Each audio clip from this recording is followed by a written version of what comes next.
L'arrêt cardiaque est l'une des causes d'hospitalisation et de mortalité dans le monde avec 17 500 000 cas de décès enregistrés en 2012.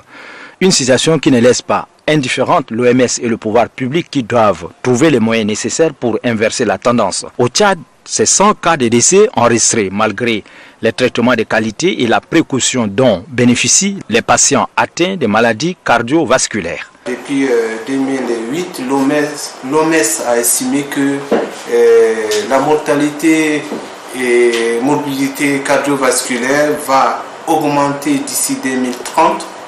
Elle va tuer beaucoup plus. Beaucoup de personnes seront mortes dues aux maladies cardiovasculaires. Donc, c'est quoi la crise cardiaque? La crise cardiaque, en fait, par définition, ce n'est autre chose que l'infarctus du myocarde. Le cœur est un muscle et comme tous les muscles, il exige un approvisionnement en sang riche en oxygène. Ceci est fourni au cœur par des arrêts coronaires. Un arrêt cardiaque se produit quand il y a une obstruction des artères. Ceci est provoqué par un caillou sanguin. Nous avons remarqué ces derniers temps que beaucoup de personnes décèdent de façon brutale. Et le décès de façon brutale a été reconnu sur le plan international que 80% de ces décès sont dus aux maladies cardiovasculaires.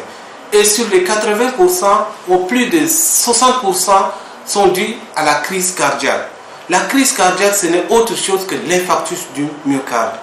Tout ce que je peux recommander à la population tchadienne, c'est que si une personne a mal à la poitrine, qui lui serre en étau, qui irradie au dos, à l'épaule, au bras gauche, s'il a senti cette douleur et cette douleur dure plus de 15 minutes, il faut qu'il court immédiatement vers les services d'urgence de l'hôpital général de référence ou hôpital de la Renaissance. Plusieurs facteurs contribuent à son évolution. Il est possible d'éviter l'arrêt cardiaque par divers conseils et activités pratiques.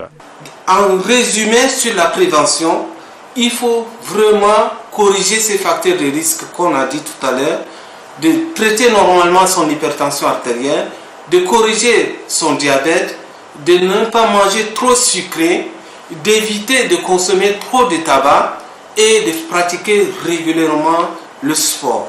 Selon le cardiologue, les deux hôpitaux disposent de structures importantes d'accueil.